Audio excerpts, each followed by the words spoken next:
What is going on, everybody? Welcome back to the channel. So as y'all know, today is indeed the big update day in Motorfest, and with that, y'all, we got a new set of summits and rewards you can get for them. Now, I don't know if the rewards are new. Y'all can let me know in the comments, because honestly, bruh, I have no idea at all. But I also want to say, though, thank you, Ubisoft, for providing me with the game, as I did end up playing the summit beforehand. That way, I could get this up earlier, as I do understand with the maintenance, this would probably be up way later in the day. But nonetheless, though, let's now take a look at the summit, guys. The first reward of the current summit, aka today, is the Stars and Stripes smoke. I will admit, I have no idea if that is new. I would maybe say no. The next reward after that, though, you'll see the Rally Inner White Tire, so be prepared to get a little tired. Yeah, it's pretty early for this, isn't it? But either way, though, that summit will be full-on Cup cars again, similar to the other summit that, you have to do this week. So keep in mind, basically, this week and next week will end up being full-on Cup cars. So do be ready for those because, yeah, we about to get some Cup car summits back-to-back. But you'll then end up getting the yellow Radiant tire for the next summit, which is pretty dang radiant. It's looking kind of bright there. I would maybe say that tire is new. Again, no idea. But the final one you'll end up seeing is Back to the Roots, guys. Check out the old-style NASCAR. Funny part is, you will most likely recognize this vehicle once you do the playlist, which is kind of hilarious, but this will end up being a summit car, and I'd probably guess right now, players are definitely going to want this thing. But besides all of that, though, let's now talk about the NASCAR opening summit because, it's the one we can currently play. Crazy, right? But either way, though, this one will have 3 regular lone vehicle cup races. After that, though, you'll then have 3 cup car races where you can use a specific vehicle on them, with pro settings and also gold sets if you want. But besides that, you'll have a Bullseye, a Slalom, and then we will now start seeing one of the Trackforge events showing up in the summits on the bottom. So the first one here is indeed the Bullseye, guys. Now, you'll probably notice my score is obviously lower on this because I do not have a score breaker, when I was playing. I did end up using a NASCAR in the beginning of this, but you really can use basically anything. Obviously, running a score breaker, a motorcycle, a rally car, really whatever you want. But you will have to switch to a plane the other half. You literally do not have a choice, by the way, because, cars don't fly. But basically follow that, and you'll pretty much be good to go. To be honest, the Bullseyes tend to be pretty dang easy. Just make sure you're driving a decent plane. For me, I did end up using the lovely Slick aircraft, which to this day, almost since launch, it probably has been my #1 go-to plane. The Zivco is also pretty great. But after that, though, we'll then have the Slalom. For this, you'll have to use a cup car on it. Now, I would probably say most players most likely probably will not have part sets yet, so you might have to grind a bit to get better ones. Then, you could probably run a chemist or just all gold parts on there with skilled on every single stack. Could still get you a very high score on this. But we all do know these slaloms are fairly easy to do. Go as fast as possible, weave in and out of them. And, yeah, that's kind of it on these. The biggest thing is many players probably won't have the proper set for this because, this just dropped today. So, people might end up grinding pretty dang hard. The next part after that, though, is the Trackforge event, guys. Now, I gotta admit, these races are definitely gonna help the summit so dang much, man. And I'll be real, I'm even totally good with them maybe adding like 3 of these a week, okay? Even 2 instead of 1. I'd rather see 2 of these. I might be a little bit crazy, but maybe I'm not the only person that won't mind skills going away. You know what I'm saying? Because I'd rather have these made events in the summits. I think they could easily do 2 a week. That would be so dang dope. Before this race, though, you will indeed have to use a cup car. Shocking, right? Because that's kind of what you have to do. But you can run part sets on it. Again, people probably won't really have the main part sets they need, at least right away. They'll have to grind for them.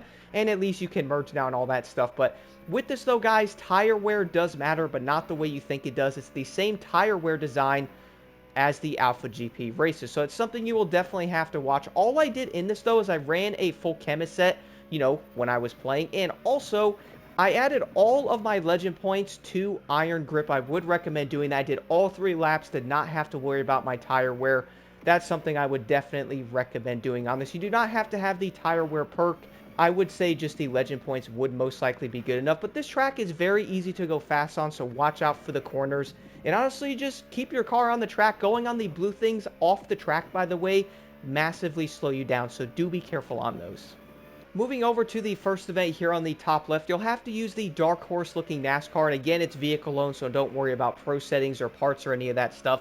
And also, this is a regular event, which you'll probably end up seeing in the playlist, that you'll have to race the Nascar in. It's a 1v1. It's basically a lot of open kind of highway areas in the beginning.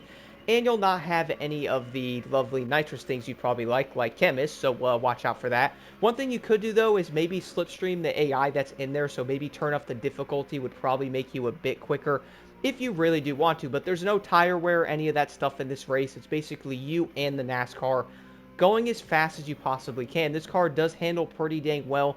Nitrous definitely helps the guys. Making sure you have nitrous to keep that speed up is super important in this race, so I would definitely recommend that in this one. If you don't, then you'll obviously find yourself, being a little bit slower. For the next one, though, is again a vehicle loan. For this, though, you'll have to use the next-gen Chevrolet Camaro Z01 looking thing, and this race is also on the track. It is a 5-lap race.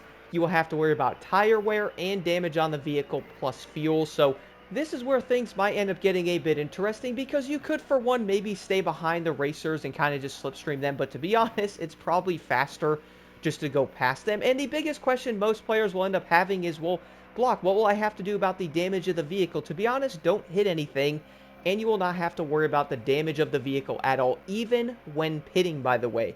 A lot of players might also be wondering, well, Block, when should I actually pit in this race? Well, I was doing a few different tests on this, guys, and to be honest, I probably could improve a bit by going back in. But what I did, though, is I basically pitted on the 4th lap is the best way I found to do it. I did end up getting my fuel way down, probably like 0.7 laps left, and I basically pitted and then went and did my final lap. Also, keep in mind, I did notice once the tire wear gets below like 60-ish, I did notice the car starts to slide a little bit more. And also, going around the bigger bend, this is for every single race in the Summit that has this, by the way, because this is not the only one.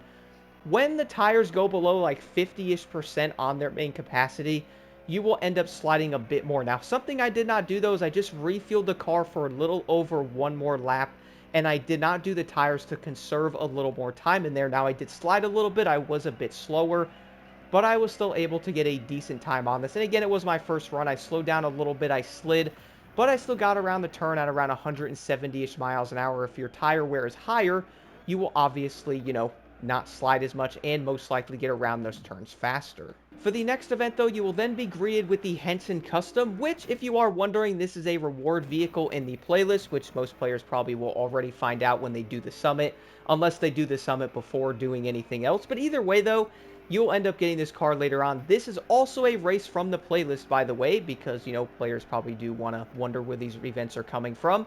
This is basically a 3-lap event from what I did end up noticing. I was kind of tripping out at first, but you kind of go around the same area a little bit at least later on in this track afterwards. It's not really a hard race to do. It's more of the fact of getting used to where you are kind of going on the cornering and all that stuff. Also, keep in mind, there's no nitrous in this race either, so you kind of got to rely on the vehicle speed for the most part, and that way you'll, be a little better. For me, I did end up running manual. I think it might be a good thing keeping that speed up a little bit better. Then again, though, automatic is probably just as good. Try to avoid the off-road areas because the NASCARs are legit terrible off-road, guys. And besides that, again, keeping that speed up, being careful, don't slide the car out too much. Kind of learn how it handles. I'm going to be honest here, the Henson is honestly a little bit wonky. Next up, though, we will then have the Alabama Sprint. So this one, you can use any of the Cup cars of your liking, guys. I did end up picking the Toyota because I kind of like how there's a Camry NASCAR. So I immediately went toward that car. But either way, though, this one will again be on a new race from the playlist, which will end up meaning you'll have to worry about your tire wear again and fuel. I'm really interested to see how players take this stuff when they probably look at this and go, oh man, I have to worry about this. I kind of wonder if players might like it, might not. Although I do like how they did end up doing the entire pit thing now instead of having the Alpha GP where you go in there, it's like a really weird screen, then that's kind of it. But for this event, though, I did end up pitting on my 2nd lap to get fuel and change my tires, as I was already down to 50% because of, the turns and all that. So I would recommend doing your tires and then, of course, getting enough fuel, which I would most likely just bring it all the way up. You could probably do a little bit less, just make sure you have enough for 2 laps. And then go as fast as you possibly can. Keep that car on the track. And, oh yeah, watch out for the AI wrecking you, because we still have the wrecking physics of NASCAR in these events. And if they hit you or mess you up, it can definitely cost you time, and also you can mess your car up. So do watch out. You could slide and lose time. So do watch out for that, guys. But overall, I can't wait to see what people think about these events being in the summits with the said new ability type of thing from the playlist. Which, by the way, I will be doing a playlist review that's dropping tomorrow. Do stay tuned for that. But the next event after that, though, will end up throwing you into the Mustang Dark Horse NASCAR. And again, guys, you are on the track on one of the new events. This is a 6-lap event that you will have fuel, tire wear, and damage and all that good stuff. So, yeah, don't crash into people. Keeping an eye on the tire wear is probably important. You most likely can almost do the entire race without worrying about tire wear. But, I was noticing on my 3rd lap, though, it started going down. My car was starting to be a little bit different.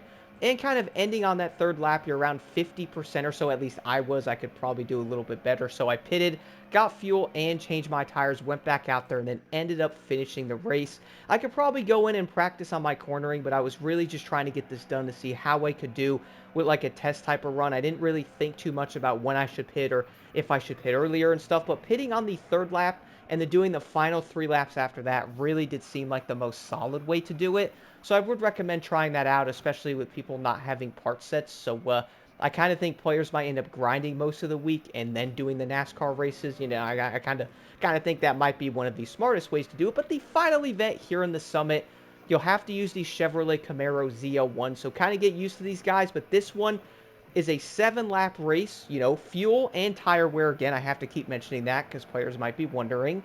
But this time it's raining. So guess what I noticed in the rain? The tire wear goes down way faster. Who would have thought, right? That doesn't make any sense, does it, Block? But yes, the tire wear goes down way quicker in this event. I noticed if you guys are really pushing it, you could probably do around 3 laps, I'd say, is what I would maybe do. I would not honestly go more than that because what I did end up doing is 3 laps. I then did end up pitting because around that I had like 2 laps of fuel or whatever. So I pitted, got fuel, and also tires, went back out there and see like what I could do. This part I was kind of mixed on because I was thinking maybe I should pit again. But I was also like, you know what, let's play this out because I do have over 4 laps of fuel here. The biggest concern was my tires. Now, the tires, I would say, might concern most players here because I really did push this, guys, all the way to the end of the event, which, again, if I pitted earlier, did my tires, might make me a tad faster, as you really only have to get fuel once in this entire race, but if you don't, you will end up being super low on your tire grip. I think I was at like 7 or 8% at the end of the event, so yeah, definitely watch out for that. You might want to pit for tires, but I got around 4 minutes and 38-ish seconds, not with the best run ever on that event. So I feel like these might have some testing to do once we end up getting part sets and all that. But again, the biggest thing is just jump in there and do what you can, honestly, because I probably could have tested and tried to do a little bit better, man, but I wasn't doing all that. I just wanted to test this out, see what I could do, and kind of see what I could do messing around. I feel like it was fairly decent, especially in the rain with the NASCARs maybe sliding a tad more, but also the tire wear going down quick. That will definitely be every player's biggest issue. Besides all of that, guys, though, this summit is pretty much brand new, every area of it. All new events, all new skills, and pretty much a new experience for the most part that really might make players go, dang, this is the type of summits we probably want to see at least mixed up. I also have to say, I would love to see more Trackforge stuff in these summits. If you guys have any questions, do let me know in the comments below. Let's jump right into this one.